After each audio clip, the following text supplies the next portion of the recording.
राहुल गांधी ने विपक्षी पार्टी पर जमकर साधा निशाना। उन्होंने कहा कि दिल्ली में पानी की दिक्कत है और यहाँ पानी साफ नहीं आता, महंगा पानी खरीदना पड़ता है।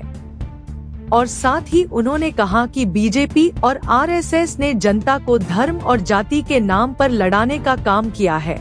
और साथ ही राहुल गांधी ने कहा कि आम जनता का जो धन है उसे अंबानी और अडानी को पकड़ा दिया जाता है और जितना पैसा आम जनता टैक्स का देती है उतना ही अंबानी और अडानी।